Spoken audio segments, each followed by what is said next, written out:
Kotawa. Greetings to everybody to the discussion on 5 years since signing the Paris Agreement, reflections and mapping path forward. Just a reminder of the event logistics. This is our webinar on demand. Even after the webinar, you will be able to watch this. If you lose your connection, don't worry. This will be recorded and will be emailed to registrants. In case you experience an earthquake while in the webinar, just follow the earthquake procedures. Nami nui kia kosau hei afina te kopapa I teneira. Thank you all for coming today to support this important kopapa. I am Vajirani Adihetty, and it's a great pleasure to welcome all of you as the President of the United Nations Association of New Zealand Wellington branch. This discussion is important to UNANZ as we promote engagements with the UN. UNANZ is a membership-based organization, registered charity, and a community sector movement. Just 3 days before COP26 in Glasgow, we gather here to look back and reflect on our journey towards carbon neutrality and to ask ourselves, have we done our part enough? Today's discussion will firstly focus on reflecting on our pursuits of the last few years under the Paris Agreement, and then we'll discuss the best ways to map out the actions that we must take now to support and accelerate transition into a decarbonized economy. Further, it will talk about the role of New Zealand in the global climate context. We couldn't be precautionary, so now we must be preventative, and the actions should be effective and efficient. This corridor also will unfold the advice in the recent report from the Climate Change Commission.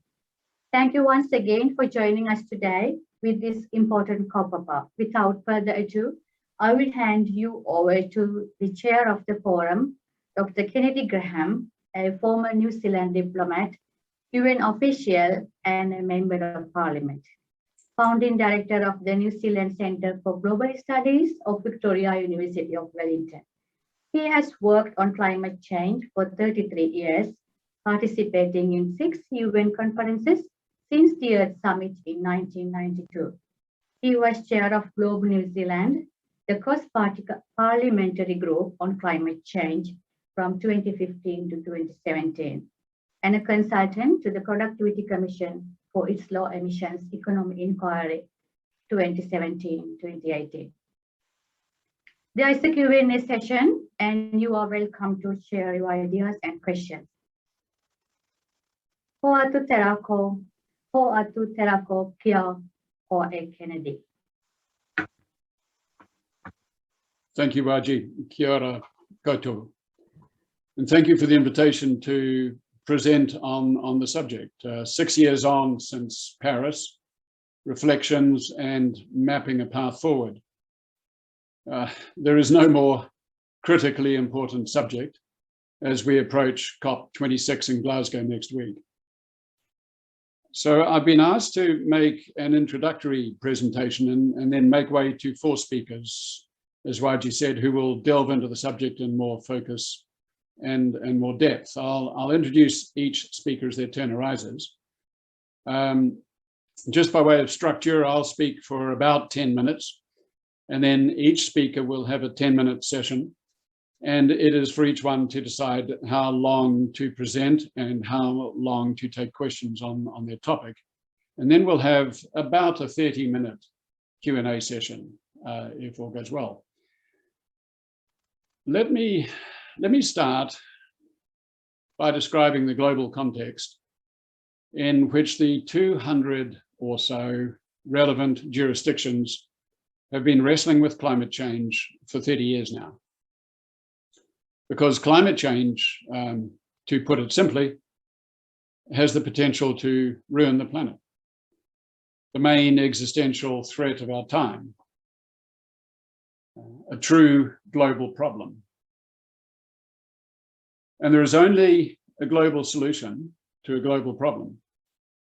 So the political question is how 200 sovereign entities can forge an effective global solution to climate change through, it seems, traditional methods of diplomatic negotiation. New Zealand is only one of these countries, and it is small. But of course, there is a binding equivalence between the obligation on each of us as individual humans, each group as a business or a farm, each nation of 1 million or 5 million or 1.3 billion to play a proportionate part. And that is why UNANZ has asked our 4 experts in domestic policy to offer insight into what Aotearoa New Zealand can do to play its part.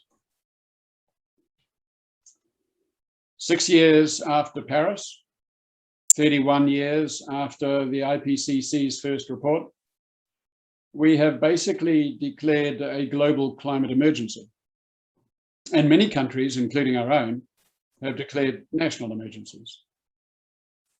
The emergency is essentially the result of insufficient action on greenhouse gas emission reductions. And as time goes by with inadequate reductions, the challenge for future global action increases.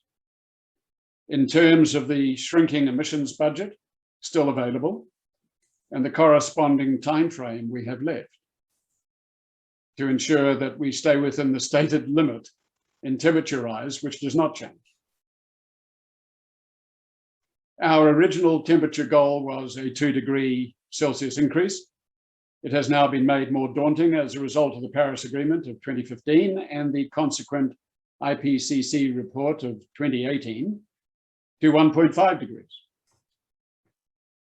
And that is the goal that New Zealand has set itself with its 2050 target and the imminent update of its 2030 target, the NDC, next week in Glasgow.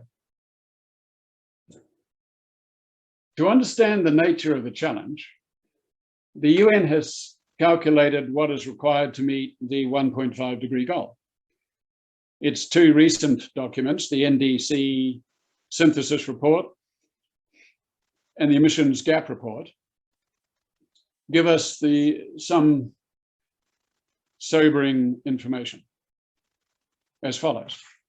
In 1970, global emissions were 29 gigatons, CO2e, carbon dioxide equivalent, 29. In 1990, they were 38. That was the year the IPCC alerted the world about the need to reduce. In 2020, they were almost 60 gigatons, 60 up from 38. A 58% increase over the 30 years since the global alert. For 2030, our unconditional NDCs indicate a reduction from 60 down to 52. For a 66% chance of achieving 1.5, emissions need to reduce to 25 gigatons by 2030. Not from 60 to 52, but from 60 to 25. Current NDCs, therefore, are estimated to result in a 2.7 degrees temperature increase, way above the 1.5 goal, and considerably above the 2-degree threshold earlier established for dangerous climate change. And that is why the UN Secretary General has announced Code Red for humanity. The 30-year period, it seems to me, has been comprised very, very roughly of 3 decadal steps. In the first decade, we laid down the basic science of climate change and adopted the founding Climate Convention with the objective of avoiding dangerous climate change. And that was Rio. In the second decade, we tried legally binding reductions for the developed states to achieve modest emission reductions, with modest success only, since one major party never joined and one other major country withdrew when it realized it was not about to meet its target. That was Tokyo. In the third decade, we have moved from the so-called top-down to a bottom-up method. And that is to say, we've switched from legally binding targets to a binding obligation to set a nationally determined contribution. That was Paris. I attended Rio in '92 and Copenhagen in 2009 and Paris in 2015. Rio was about aspiration for future global consensus for binding national action.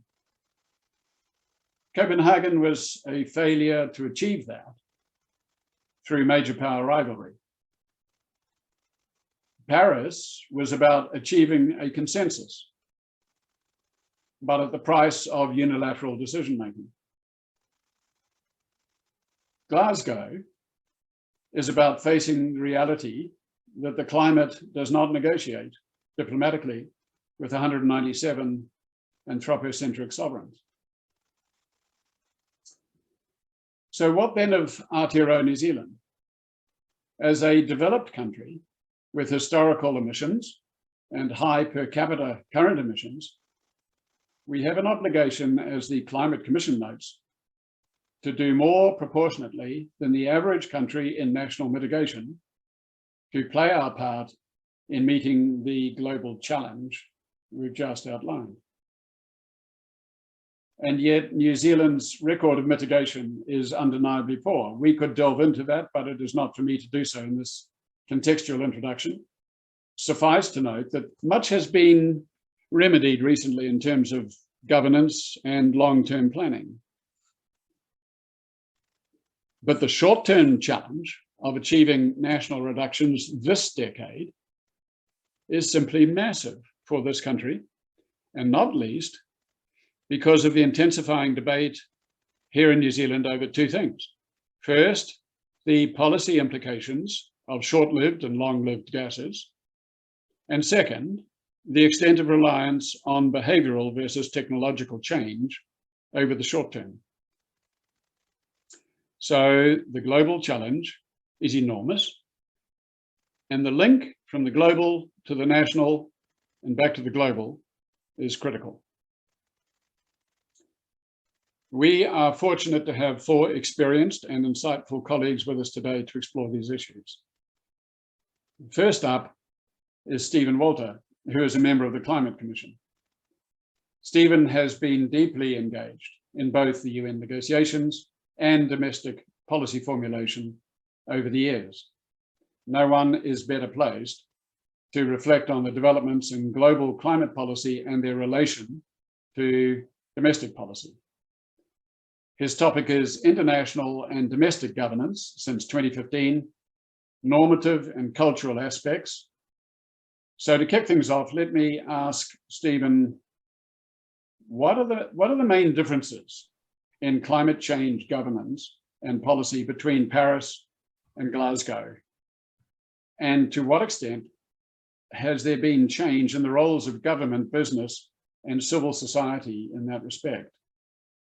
Stephen, over to you. Thanks very much, Kennedy and kia ora koutou. I do feel the need to vehemently disagree with Kennedy on at least one of those points. I feel there are a number of people who would be better placed than I to make some of these comments, but I'll give it a crack. So look, as Kennedy mentioned, I've had some experience internationally as well as domestically in the climate change space. I attended the Warsaw, Lima, Paris, and then the heartbreak of Marrakesh with the withdrawal of the US, and then the Bonn/Fiji COP. And then subsequently, I was privileged enough to be able to lead our policy work around the setting of the 2050 target through the Zero Carbon Act amendment to the Climate Change Response Act. So look, I was very pleased when Wajarani invited me to join on this panel to share a few reflections of the differences and similarities between Paris and now, and particularly so when I saw the caliber of the panelists that I'm sharing this with. So Craig, Mark, Charles, very good to share the stage with you also.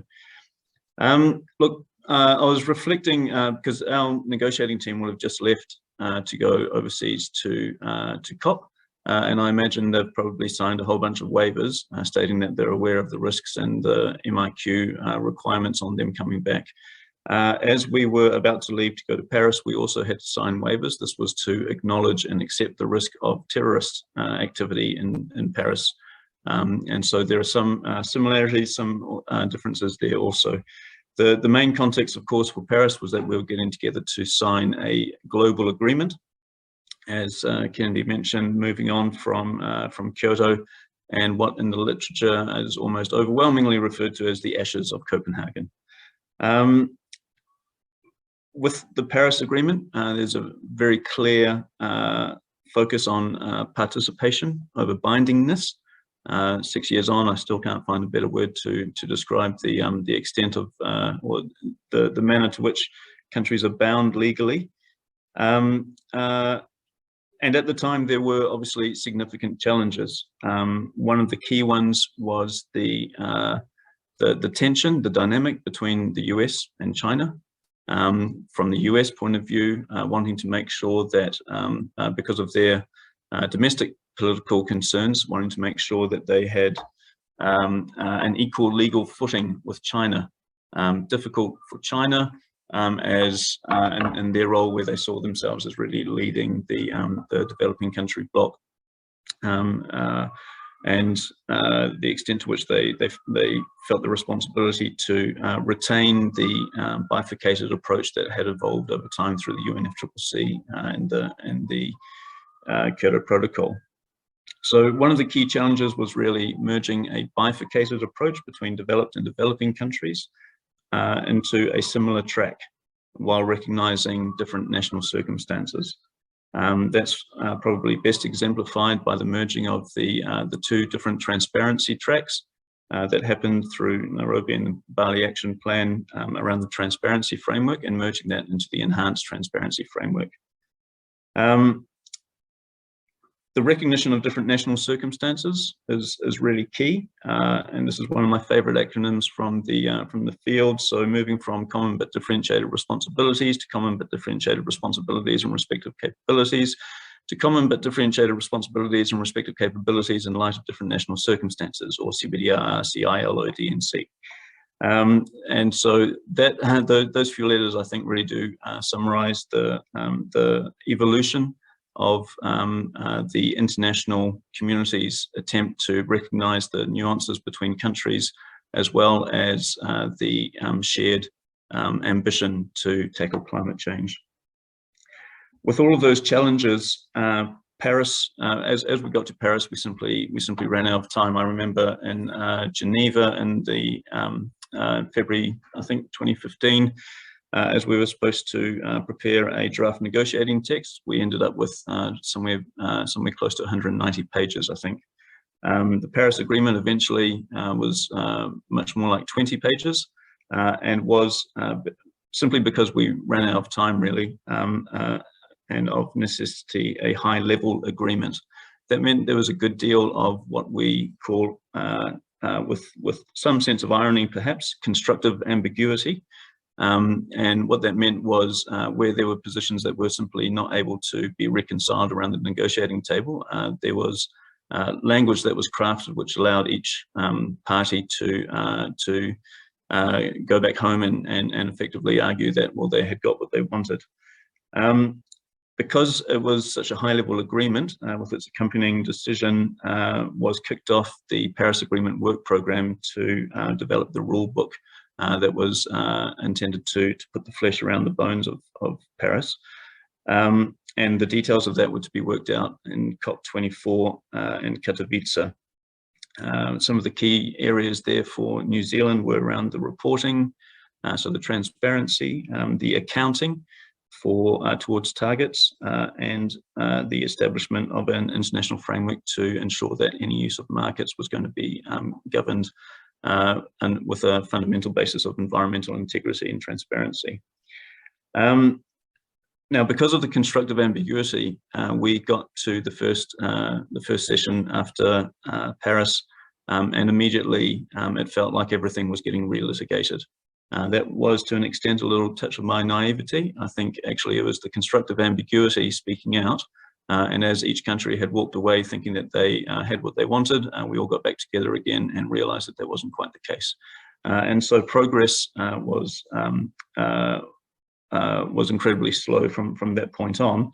And that meant that in Katowice, there were a couple of areas which were either lacking in terms of the quality or else had not yet been completed. The enhanced transparency framework, in my sense, I think was a pretty good outcome. Accounting was extremely high level and left a lot of questions. And the markets obviously still yet to be resolved in Glasgow. One of the reasons for the difficulties around the accounting framework is because of the focus on national determination that was landed on at Paris. That meant that there was national determination of targets or nationally determined contributions, and also of timeframes. I think we've yet to agree on a common timeframe for NDC, so they could be 5 years, 10 years, or anything in between. Equally, there's been a really well-developed accounting framework for the types of targets that developed countries took under the Kyoto Protocol, but that's less so for the diversity and wealth of variety and targets that other countries have come up with since then. And so that made it all devilishly complex. If we fast forward through to Glasgow now, in terms of the context there, so we're still finalising the rule book. Now it's in the context of COVID rather than terror. There's some familiar themes there for me as an observer, and I can assure you I have absolutely no sense of FOMO. I do not envy the people going over to COP26. It's a hard, tough gig. But certainly a sense that time is running out sounds familiar to me. Time was running out in Paris, and it is running out. Time won't stop at any particular point in time, but our ability to sustain the damage that results from inaction certainly will. And I think it's a question of identifying that inflection point and trying to get ahead of that damage curve is what we've been trying to do for some time, and the job is getting tougher.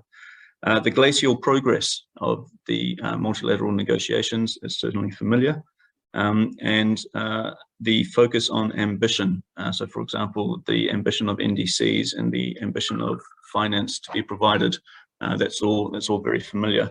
There are some different aspects. So the first is, in my opinion anyway, the global awareness of climate change and the support for policies and action is far higher than it was in Paris. And in Paris, it was already far higher than it had been previously. I read an article by Olivia Wannon on Stuff this morning. 70% of the global economy now is covered by net zero targets. That is significant. And apparently that's an increase from just 30% in 2019.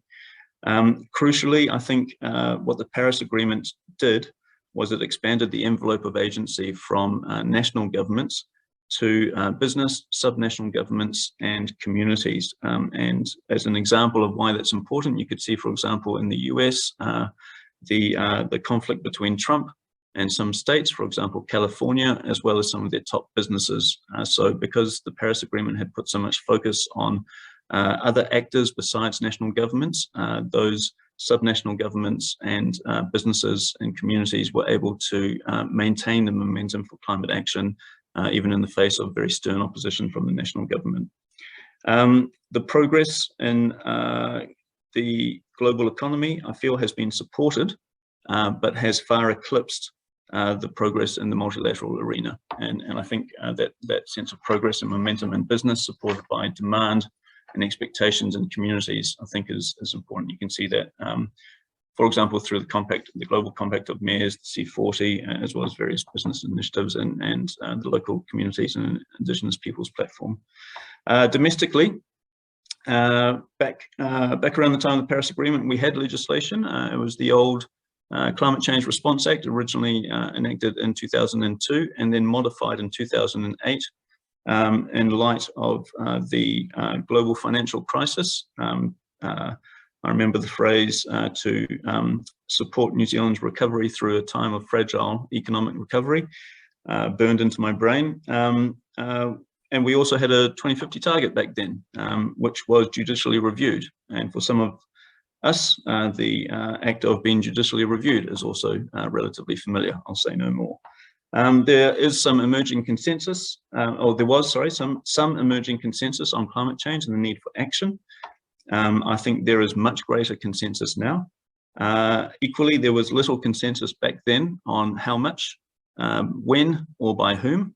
And I'm not sure the extent to which any greater consensus on those three key questions has emerged. I would say, however, that the youth voice is far more significant.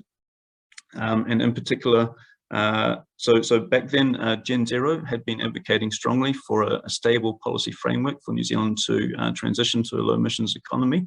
And that did eventually result in the passing of the Zero Carbon Act amendment to the Climate Change Response Act. So now we have domestically, as opposed to 5 or 6 years ago, we have a Zero Carbon Act, which enshrines New Zealand's commitment to transition to a low emission, climate resilient Aotearoa that is supported by an institution, the Climate Change Commission, 2050 targets and a series of budgets to track progress towards there.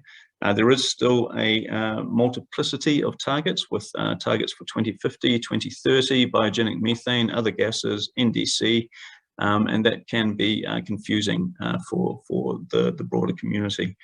There is a far greater sense of urgency on the need for adaptation, and I think largely that has been a result of some fairly major weather events over the last few years. And my sense anyway is that a greater number of New Zealanders have felt directly impacted by those impacts of climate change. In terms of the Zero Carbon Act, so the key thing in my view that has provided New Zealanders a stable policy framework and long-term direction. And those two things are really important to support good decision making from around key investments in New Zealand's future. But there are challenges in the public policy space. One of those, to some extent, I think the rise of climate litigation and the push for target reviews, all of that, I think, does create a bit of tension against the desire and need for stability. It may well be constructive tension, but I do think those things need to be balanced.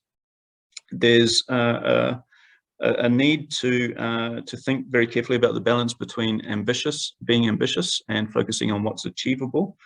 And in New Zealand's case, that's particularly sharp because we, as Kennedy said, we're still facing a challenge that is the result of decades of inaction domestically. So New Zealand, I think, is transitioning, but for us to adopt sufficient ambition in the short term to be able to demonstrate to the international community that we're playing a lead role in doing what we can to stay below 1.5 degrees or even 2 degrees, that ambition in the short term, i.e. 10 to 15 years, needs to be met offshore. And so for that reason, COP26 is incredibly important in terms of providing an international framework in which we can be assured that the use of international offsets has environmental integrity. Now, why does it need to be met offshore? I'll just finish up very briefly.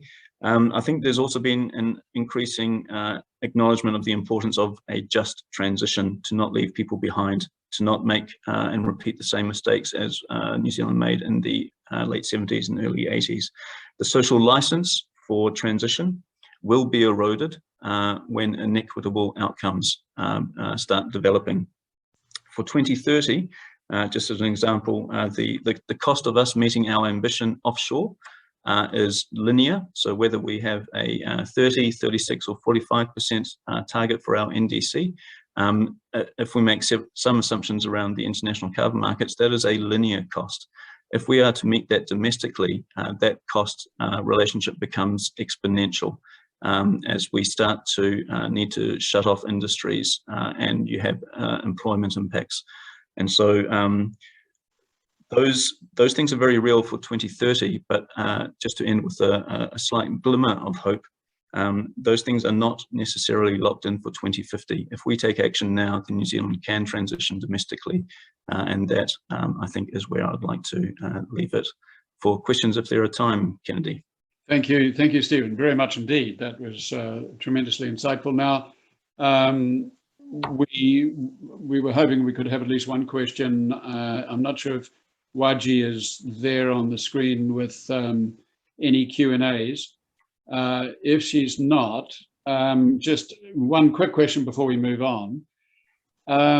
It was interesting when you were talking about the new dynamic or the evolving dynamic since Copenhagen and Paris and the US-China standoff and then rapport and so on. You may or may not have noticed that apparently the UN Secretary General overnight, New Zealand time, was talking about, quote, a leadership gap, which struck me as slightly odd because, yes, we've got a global emissions gap, and yes, we've had leadership issues between the strategic rivalry, but personal view, both US and China are trying to move towards it. Do you have any comments about global leadership as we approach Glasgow? Well, again, I think it's important to recognize the global leadership at the national government level, but I think really what has become, what has probably provided me with the larger share of hope than leadership in terms of national governments is the leadership that I've seen across the business community. And I think that is partially, or perhaps even mostly the result of leadership from communities and people wanting to get involved and starting to demand changes in terms of the goods that they receive. I went to one of those awards dinners that various sectors have from time to time. This was for the energy sector in New Zealand. 5 years ago, it would have been inconceivable for me to sit there and to see the sheer volume of projects that were winning awards that had a large sustainable focus. There were still, a few projects which were, I won't name any names, but largely focused around repairing gas pipes and the like. But by and large, there were some incredible projects. For example, Christchurch Airport retrofitting its heating system to be a passive one based on the water table. Stuff like that, simply unimaginable, in my opinion, 5 or 6 years ago. And certainly at the share, the ubiquity of that kind of action, I think, is outstanding and speaks to leadership in the business community that I think is cause for hope. Yeah, thank you. Well, that's a very good note to move on to the second speaker. And second up is Dr. Charles Ehrhardt. Charles is Director Climate Change and Sustainability at KPMG. He's had about 30 years of experience working with governments and the UN and civil society and the private sector. His subject is the importance of reporting and transparency in the transition to a carbon neutral economy. So Charles, can I ask first off, maybe this question, what is the role of transparency and reporting in the Paris Agreement? And why are they still the hot items at this Glasgow COP? What do you see as some of the main challenges in that respect for New Zealand? Thanks, Kennedy, and maybe a way to start getting at that is just to thank Stephen for his reflection, frank reflection on the political landscape and the nature of the job at hand, including that role of constructive ambiguity. And I think that part of what I'm going to be talking about, or what your question touches upon, is the limits of constructive ambiguity and the need to go beyond that to recognize the real need for constructive specificity. And look, reflecting as well, Kennedy, upon the numbers that you shared early on, both paint a pretty clear picture that the long-term impacts of climate change on New Zealand really depends on the actions of others. And this is true for all countries, even the high emitters. Yeah. So to put it bluntly, we're either going to succeed in this endeavor and minimize the negative impacts of climate change by doing it together, or we're going to fail apart. And so then the question really becomes one of how will we stick together? And parties to the Paris Agreement believe that the answer to that is around transparent and reliable reporting, that this is the essential glue to help keep us together and enable shared success.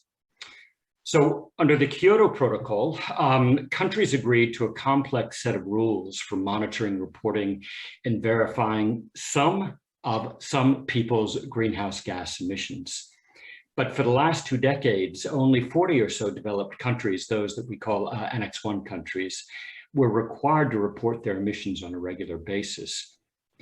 The Paris Agreement really shakes that up. And now all nations, rich and poor, are expected to report their emissions. And amongst other implications, this means that some 150 countries with very little experience in carbon accounting have entered into the very complex waters at times of greenhouse gas accounting. But that's not all. Under the Paris Agreement, countries are also required to provide information about their emission sources and sinks. Think about things like carbon forestry.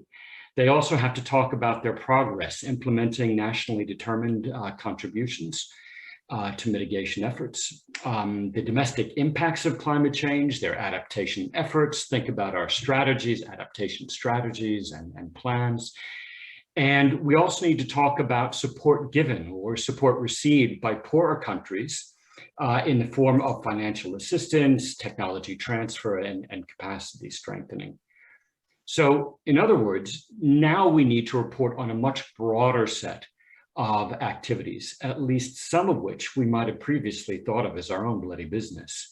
And we need to do this through common metrics measured in the same way, gathered in the same way, and reported through a shared language. So this isn't going to be easy. Fortunately, we've made relatively quick progress, at least compared to how these things usually go within the international setting. And to Stephen's point, the Paris Rulebook is well advanced, even though there are still some important gaps. And we've been able to make that relatively quick progress by building on the Kyoto Protocol's MRV, or monitoring, reporting, and verification framework and system. And what we've come up with now is a quote unquote enhanced transparency framework. And the UN system, the UNFCCC, loves acronyms. So of course, this has to be known as the ETF. So the ETF, or this framework, it sets out to provide a common set of guidelines for all countries, while providing that flexibility that Stephen again alluded to for developing countries that need it. So some flexibility there. So the significance, though, of getting this framework in place just can't be overstated. It's absolutely essential to, in the first instance, measuring our collective progress towards the Paris Agreement's 1.5 degree C goal. It's also crucial to assessing whether countries are actually ratcheting up their ambitions over time like they're supposed to. And this links into this 5-year NDC reporting cadence. But what it really comes down to is in a way a bit more philosophical than that. It's the building blocks for that trust and goodwill that provide the foundations for the scale of international cooperation that are required here to avert a catastrophe. For the more cynical amongst us, the framework also provides the information needed to name and shame. In some instances, our governments or others that failed to deliver on their stated emissions reduction targets. So let's talk a little bit about what this big picture framework means for the government of New Zealand. So next year, New Zealand will be playing under the ETF rules, and we will have to submit our first biennial transparency report, or BTR. And there are going to be some teething pains with this. We're going to have a tough time identifying and plugging essential information gaps. We're also going to be hard pressed to align our metrics and methodologies with evolving best practice, or at least shared practice, and ensuring accuracy and integrity in our accounting and reporting. We're not going to be the only ones struggling. Just to give a concrete example of this, we're going to be putting forward emissions estimates for what we consume as a country, but these numbers are going to be at a very early stage of development, and inevitably so, because there's a lack of an internationally agreed standard for calculating and reporting consumption-related emissions. So we're already going to be including some numbers in this, some information, and as an international community, we're still struggling to figure out what is the best way to do that. But that principle of not letting the perfect be the enemy of the good and moving forward comes up again and again. And so in this instance and in a number of others, we are going to be providing data based on a reasonable way forward at this point, with the expectation that those metrics will be improved and the methodologies sitting behind them will be improved over time, acknowledging that this has implications for comparability. What can you do? You've still got to crack on with the job. At any rate, improving the robustness of these metrics will be important, and I wouldn't want to suggest otherwise. But from my point of view, I think we've got some even bigger questions to be asking in New Zealand, and two spring most quickly to mind. First, government has signaled that it will require many of our businesses to disclose their climate-related financial risks. All right. Well, will government be holding itself to a similar standard? And if so, what is this going to look like, and how would it be done? Would they be prepared, for example, to extend the logic and reporting on how we might hold cabinet to account for good climate governance? And second, how are we going to explain our choices to the international community if New Zealand's emissions reduction plan doesn't even pretend to respect the goals under the Paris Agreement? And finally here, just linking to something Steve had mentioned, what would be the financial risks and implications of international offsetting? Where is that going to show up in our books? Where is that going to be acknowledged? How are we going to talk and be transparent about those climate-related financial risks to New Zealand Inc.'s balance sheet, in effect? So a lot of big questions. And there's a lot to chew on in there, but let's take a look at what the significance may be for the rest of us, because this isn't just about state actors. It's also indeed about sub-state actors and the private sector. So the framework for transparency reporting by parties to the Paris Agreement may appear really unrelated to those of us sitting back here in Aotearoa. Especially as over the last few months, we've been talking a lot about reporting within New Zealand, but we haven't been talking about the ETF. We've been talking about reporting frameworks for lifeline utilities under the Zero Carbon Act and businesses captured under the Financial Sector Amendment Bill. But I'd like to challenge the view that the ETF and the discussions from Paris and all the way now to Glasgow about reporting are really distant from what we're going to have to be going through domestically. Both the ETF and these domestic climate reporting frameworks, Zero Carbon Act, XRB's nascent standards, these are intended to improve consistency, robustness, and comparability. And those three words should sound really familiar to anybody already working with the Task Force on Climate-Related Financial Disclosures recommended framework, right? Similar purpose. Both frameworks are also intended to inform stakeholders. Importantly, they are intended to reduce greenwashing and whitewashing, and ultimately to enable accountability.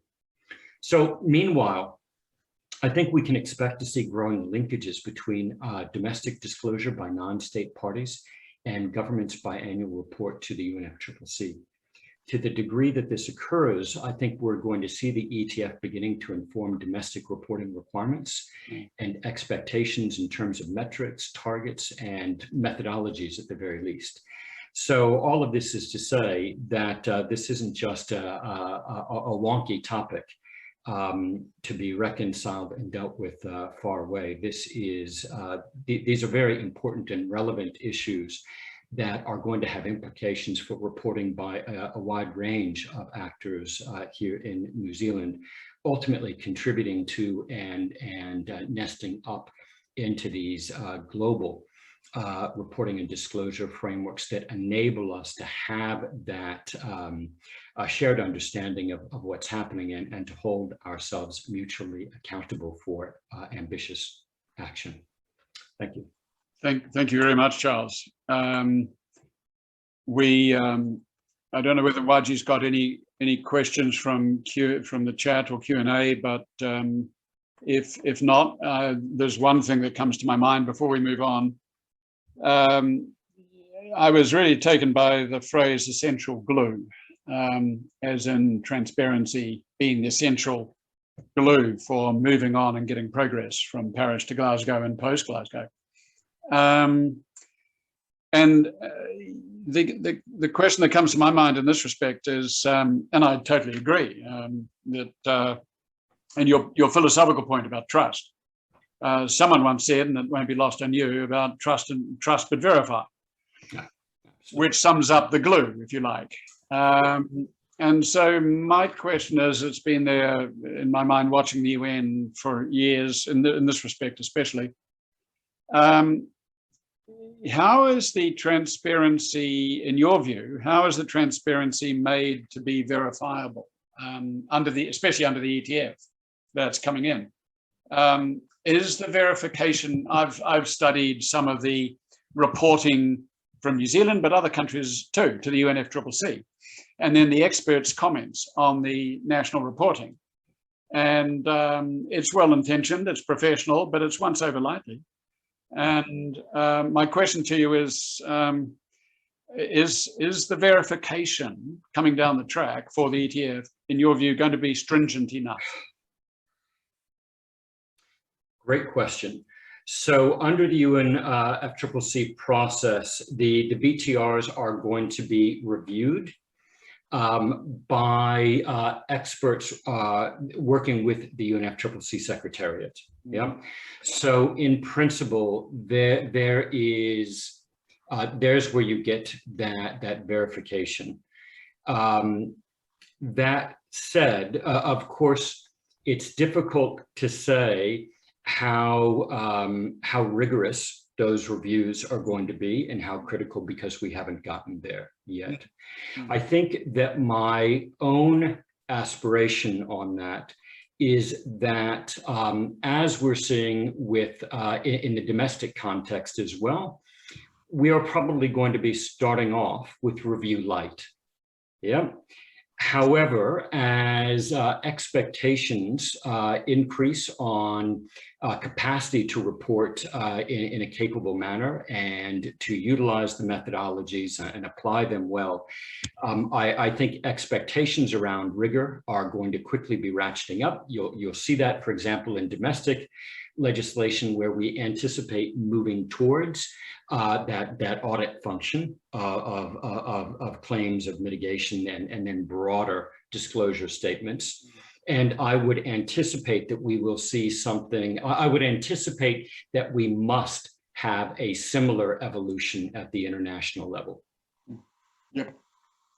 Yeah, I would expect that is going to be the case. So thank you for that response. We move on. It actually takes us logically to the next issue and speaker, who's Mark Baker-Jones, and Mark is Director of Policy and Regulations at Te Whakahaere, a climate change advisory service. Mark's worked extensively as climate policy advisor to governments, both Australia and New Zealand, and he's had legal roles in various law firms, and he's published widely on climate legal risk.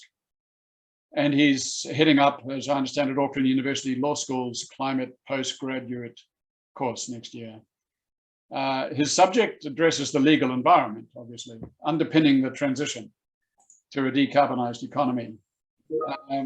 So, Mark, my initial question would be, how does New Zealand's domestic legislation, thinking obviously the 2002 Basic Act, amended in 2019, 2020, relate to the main international treaties, especially the 92 Convention, 2015 Paris, but 2016 Kigali Amendment to the other Montreal, etc., on CFCs and so on. What is the most appropriate legislative environment for New Zealand to ensure a rapid and just transition to a low emissions economy?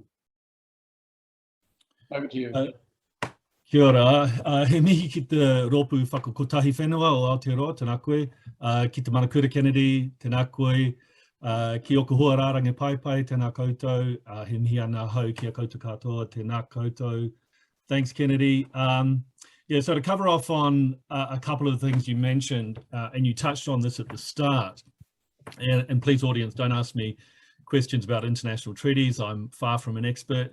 Kennedy, you and the other panelists can probably do this better than me, but the Kyoto Protocol operationalizes the UNFCCC, the United Nations Framework Convention on Climate Change, by committing countries to limit and reduce greenhouse gas emissions in accordance with agreed individual targets. And Aotearoa was a signatory and had an agreed target. We've talked about that. And now the Paris Agreement, it's different because it establishes a set of binding procedural commitments. So parties commit to prepare and communicate, maintain successive NDCs, nationally determined contributions, with the aim of achieving a temperature target. And then Kigali is different again. Kigali Amendment to the Montreal Protocol is an international agreement to gradually reduce the consumption and production of hydrofluorocarbons. But like the others, it's a legally binding agreement designed to create those rights and obligations in international law. So yes, all of them, Kyoto, Paris, Kigali, are legally binding international agreements about emissions, but they each take a different approach. So to your two questions, the first is how our domestic legislation relates to these agreements. So Kigali or the Montreal Protocol and the Vienna Convention, Aotearoa has implemented those obligations through the Ozone Layer Protection Act and the Ozone Layer Protection Regulations. And under these, it's phased out the import of all those required ozone depleting substances in accordance with the Montreal Protocol. So great work there, great success. Kyoto and Paris came in under our Climate Change Response Act. So the purpose of the Act, the Climate Change Response Act, includes a provision that says in effect that the purpose of the Act is to enable Aotearoa to meet its international obligations under the UNFCCC Convention, the Kyoto Protocol and the Paris Agreement. And Stephen sort of gave a little bit of the history there, but going back to when the Climate Change Response Act was originally set up in 2002, it was set up as a legal framework for Aotearoa to ratify and to meet its obligations under the Kyoto Protocol and the UNFCCC. And the Act gave the Minister of Finance the power to manage Aotearoa's holdings of units for greenhouse gas emissions under the Kyoto Protocol and to trade them on international carbon markets.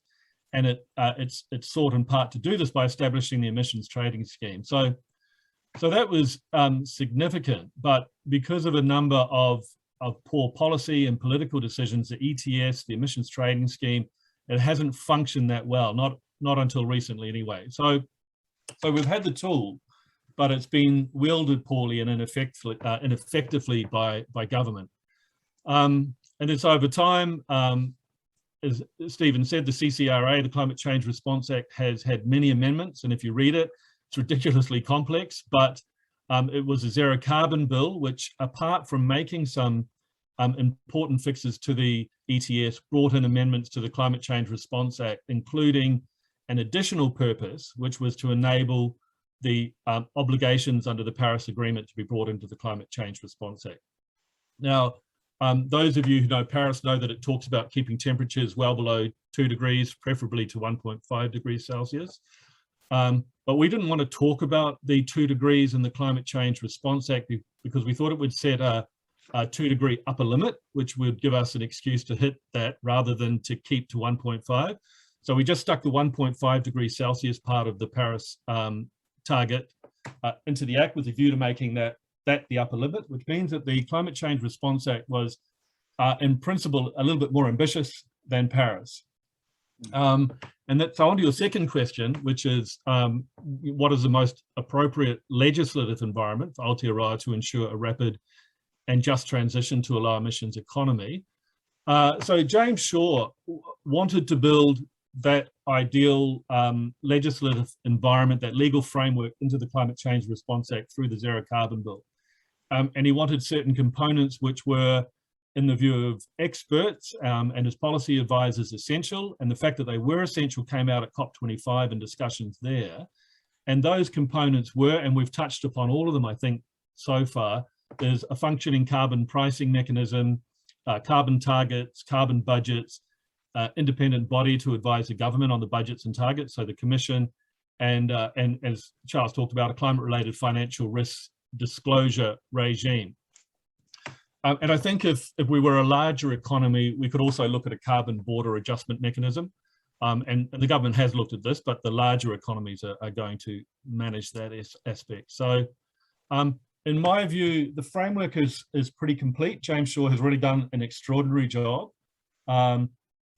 So as to whether Aotearoa has the appropriate legislative environment to ensure a rapid and just transition to a low emissions economy, it's emphatically yes. But whereas that framework is there, government isn't using it, not to its full potential. And we learned when the ETS, the Emissions Trading Scheme, was introduced in 2002, that unless government acts responsibly and actually intends to reduce emissions, the framework can just sit there. And the reality is that our government may just not be prepared to pull all those levers. And I totally get the rationale. The government's concerned about putting business out of business. But in this time, and we're seeing this global transition, this global economic transition. And if we stop subsidizing and supporting greenhouse gas business and apply the right policy drivers, then they'll be replaced by the green ones. But unfortunately, we are continuing to do things like, allow a sector to avoid having its emissions included in the ETS. We continue to subsidize emitters. And a good example is that the current demand on oil and gas and coal. And there's no reason why we should be increasing our use of oil and gas and coal, because if we'd had better policy direction, better planning regulation, we'd have renewable infrastructure available to meet that demand. You see this massive global demand for energy, but it's because of those policy failings that we haven't built that renewable energy infrastructure needed to meet that demand. Instead, we've continued to invest in and rely on fossil fuel industry to meet the demand, and we should be meeting it with renewables. And we're going to Glasgow saying, we'll allocate more funds to our Pacific neighbours to help them cut emissions. But it feels like what we're really doing is diverting, because we may have little else to offer. We have to question whether we've actually made any real progress in reducing our emissions. And you referred, to the quantum of our emissions in the introduction. Our greenhouse gas emissions are, I think it's 57 or maybe more, 57% higher now than in 1990. Cattle emissions are up 63% from 1990. The new free trade deal with the UK will dramatically increase that. And, we're proposing a ministerial statement at Glasgow on stopping fuel subsidies, and yet we continue to subsidize our emitters here, where we don't include them in the ETS, or we provide free allocation of New Zealand carbon units, or we pay out where there's damage from climate change events like we do for agricultural assets. So again, the problem is not the lack of legislation. We already have that legislation in place. We have that framework that could make New Zealand emissions free, or its practical equivalent net zero, and yet we're just not using them. And so it's not apparent to me that we are on a path to a rapid transition. We're certainly transitioning. I don't think it's rapid, nor is it evident to me that we are on a path to hit net zero. but it's not from the lack of availability of the tools. Yeah. But I'll end there, Kennedy. Well, thank you. It's very pertinent point to end on. That I take it essentially the takeaway message is that we've established the framework, the legislative framework, and to some extent the policy framework, although with exceptions of subsidizing and so on. And the question is whether we've got the grit to bite the bullet, bad phrase, and move on it, to apply it sufficiently rigorously. And I think that's hanging in the background of all of us. Just one, in absence of any other Q&A, just one very quick question, if you can just address it, because it just struck me as interesting when we were talking about Kigali, and we don't want to go off in too many different directions with the fluorinated gases and so on, which is a different legal regime. And it occurred to me, if you're able just to comment briefly, if you wish, yet another different legal regime, of course, is aviation and shipping. And it's even further, much further behind. And with Build Back Better post-COVID plans all around the world, not least in New Zealand, and the issue on travel and tourism, and when we get back to some kind of new normal, what's your thought? I know that there is movement on aviation and shipping, but do you have any quick comment about the legislative environment in that respect? Yeah, look, it's a really good point. And I can't comment on the legislative environment. It's not an area that I know a lot about. But look, it was something when we were developing policy, Stephen will know this too, and I don't think I've given away any speaking out of school, but when developing policy around the zero carbon bill, there was consideration around how we should be accounting for emissions from international shipping and aviation. There are certainly sort of practical issues around, how do you measure it, and at what point do you measure those emissions and therefore account to them, and how do you price it when we haven't got sort of a single unified emissions trading scheme, so we don't have a standard price on carbon. There are issues around there, but the reality is legally, if you can come up with an idea and a policy, generally you can encapsulate that in a law somehow. So it's certainly not an impossibility. Yeah, thank you. From the legislative environment to the really practical issues that actually was being alluded to as well on mainly capacity building and how you get there with financing technology. So we have Craig Weiss, who's CEO of New Zealand Green Investment Finance, which facilitates investment in emissions reductions throughout Aotearoa. Craig has had 25 years of experience in private capital markets, both here and in the United States. His subject concerns, as I say, finance, technology, and capacity building as organizational accelerants and enablers of progress for an effective and just transition, which is an interesting phrase. My question to kick off, Craig, is pretty general. What new initiatives in finance, technology, and capacity building do you think are required for New Zealand to ensure an optimal transition path to a low emissions economy? Thanks, Kennedy, and thank you everybody for being here today. I tell you, it's been fascinating to hear everyone on the panel talk so far. Given some of the things we've discussed, I might still answer your question, Kennedy, but wanting to leave time for Q&A at the end, I might really hone in on those. I was pretty excited when you asked it in that way, because there's a relationship between finance, technology, and capacity that is really, really critical and important, and not necessarily well recognized. One of the things that we do often is talk to our colleagues overseas. So NZGIF as a green bank is a member of a number of organizations globally focused on how to do these things. And one of the things that we're conscious of is that the New Zealand domestic situation is quite different, from the situation in other countries. And so our domestic responses are not homogenous. And I think this is one of the fascinating things, tying it back to the overall framework, is that once you start getting momentum and action, on the ground in any jurisdiction, it's not always going to look the same. And so flexibility is really important, and we've taken that to heart here in NZ. But coming back to those 3 points, the relationship between finance, technology, and capacity is so important, because although they're very different, they're incredibly connected in that they really are all required to achieve an outcome in a way that is not necessarily the case in all other areas. So, you know, finance in and of itself doesn't do anything without someone to do it, or a technology to invest in that's going to make a change. Likewise, a willing person who can't get investment isn't going to be achieved very much either. So the relationship between the 3 is really, really important, and we see that every day. But when you talk about finance, one of the things that's really important to understand is, you know, it's a broad subject, of course, but which finance are you talking about? And some of the earlier speakers alluded some of the issues in this regard already.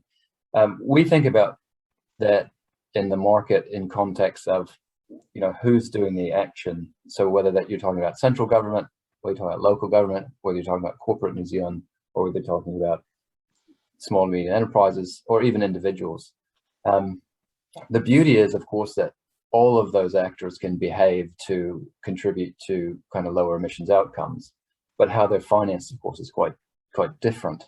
And so from an investment perspective, that's something to keep in mind, because what's right for a certain part of the market, or where we may get good leadership, say in corporate New Zealand, for example, may not necessarily be the case somewhere else. So there's not a single response here. Echoing some of the earlier comments, particularly made by Mark, I think the architecture of long-term change to help drive and incentivize behaviors has been well set.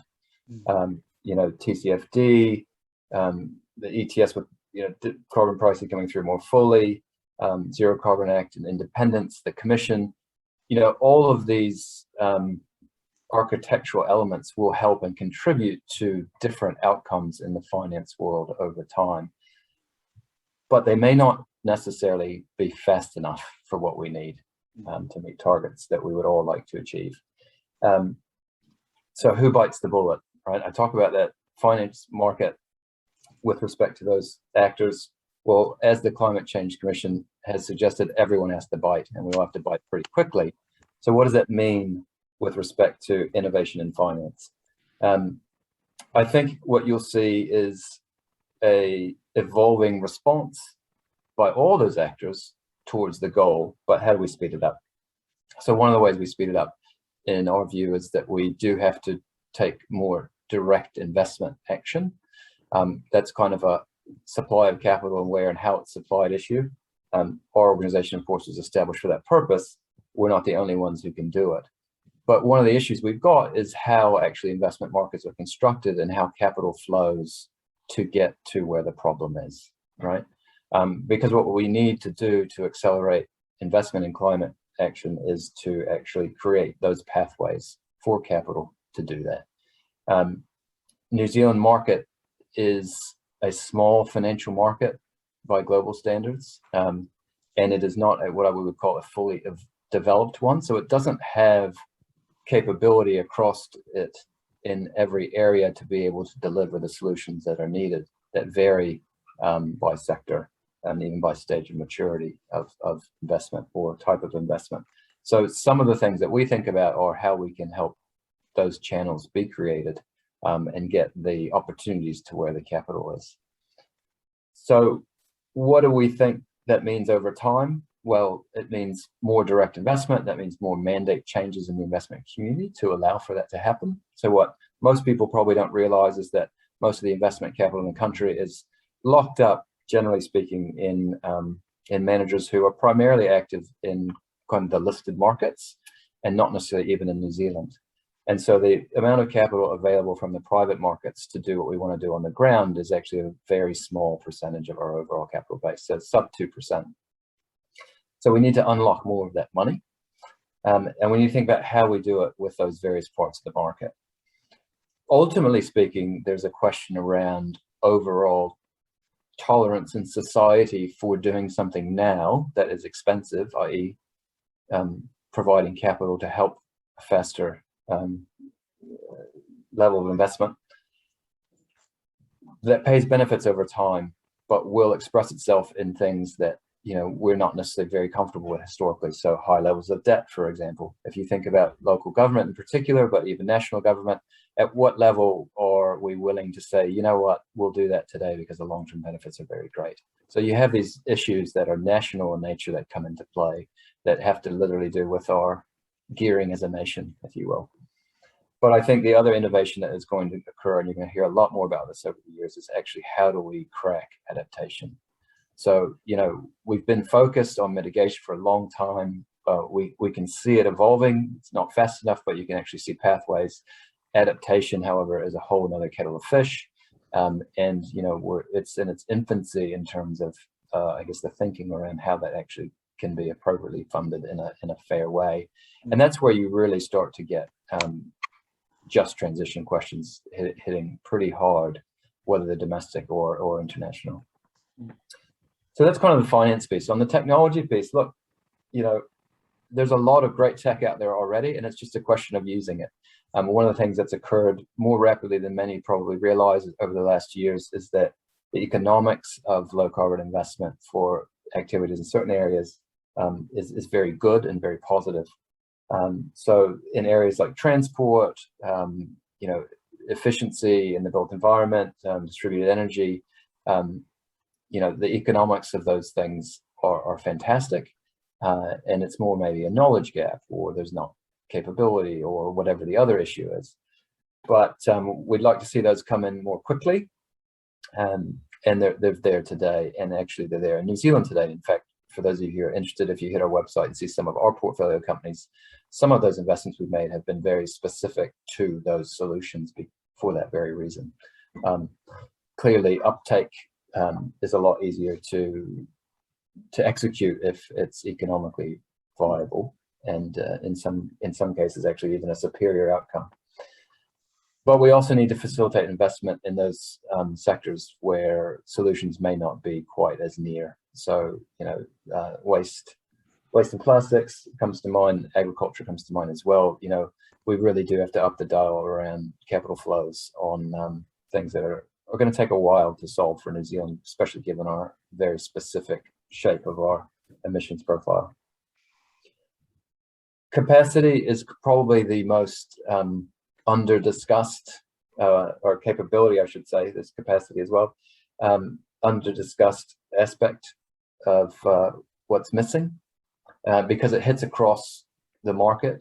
It's not just in finance, for example, it's also in terms of, you know, people who understand the environment, people who can govern, understand the issues, people who can, you know, deploy the technologies.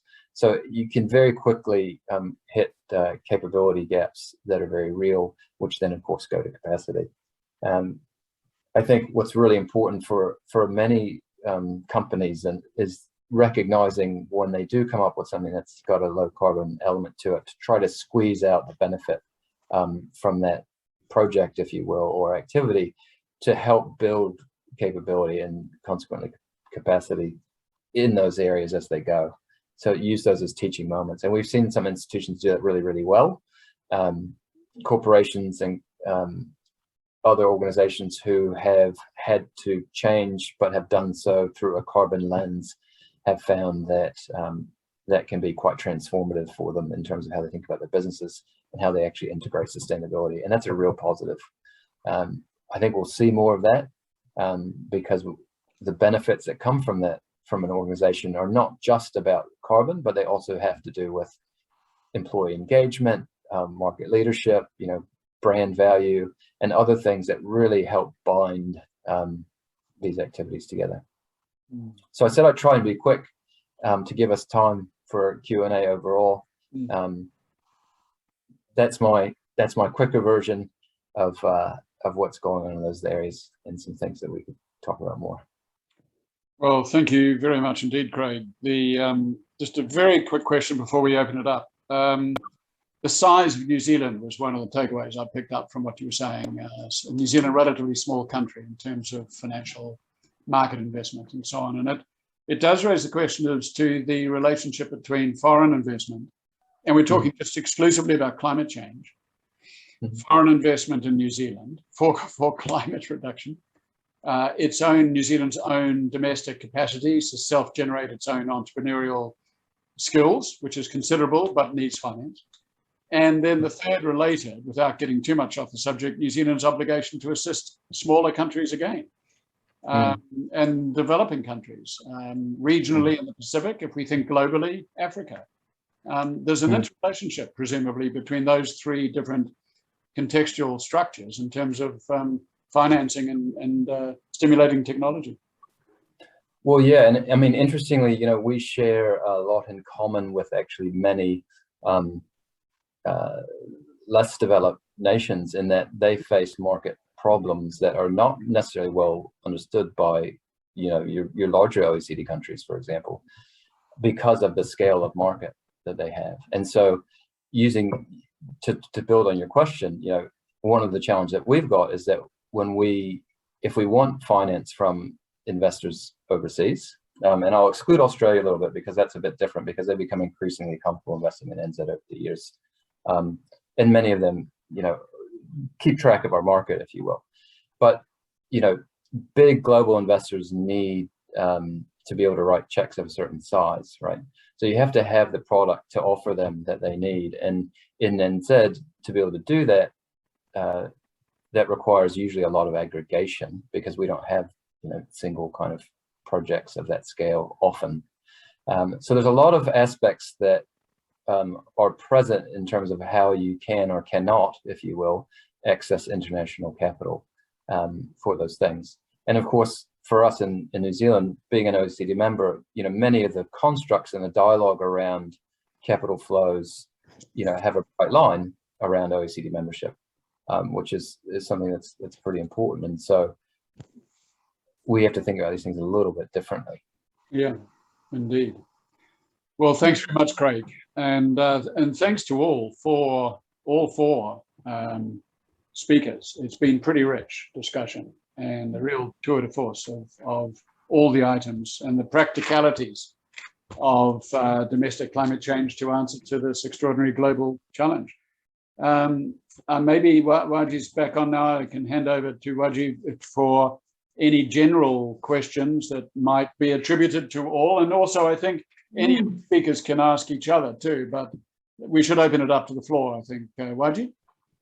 Yeah, thank you, Dr. Kennedy, and thank you all our speakers. Fantastic discussion. And we have some questions, but our panelists, they answered the questions. Happen. Look, you know, so back from the Nairobi work program, so going back quite a few years in the UNFCCC history, you had an opportunity for non-state actors, in that case primarily nonprofits, to say, hey, we really want to be part of the solution. Here's what we propose to do, and then over time report on that. And as Stephen had said, one of the things that was really significant about the Paris Agreement was that it extended that platform to provide private sector in particular with a platform to engage and say, this is how we're going to contribute and commit to those contributions, and then report on that progress over time. I was just, after you said it, I was just trying to Google how many have signed up for that. But if anybody recalls more clear, I think it's in excess now of something like 20,000 businesses from around the world that are signing up for that. But I think that this is really significant. And someone had asked a question about, you know, is there going to be penalty if reporting is substandard? And I had responded that no, that there's not going to be a penalty through any of these mechanisms, whether it's state parties or non-state or sub-state. This is trying to get actors on board, right, and committing to be a part of the solution. And I think that widening of the platform is exactly where we need to go.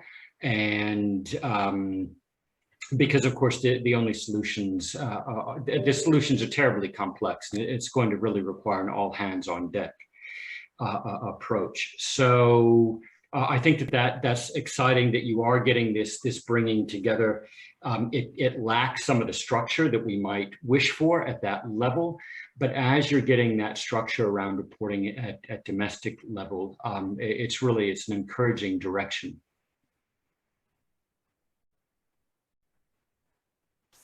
I would concur. You've Thank seen you, a Hans. massive amount of business leadership in the area, and I think you'll continue to see that. Unfortunately for all of us on many levels, COVID has been disruptive in that regard, particularly in jurisdictions where you have organizations who deal with possibly more short-termism in their kind of corporate profit lines than we might in New Zealand. I'm not saying we don't have that, but it's a matter of degree.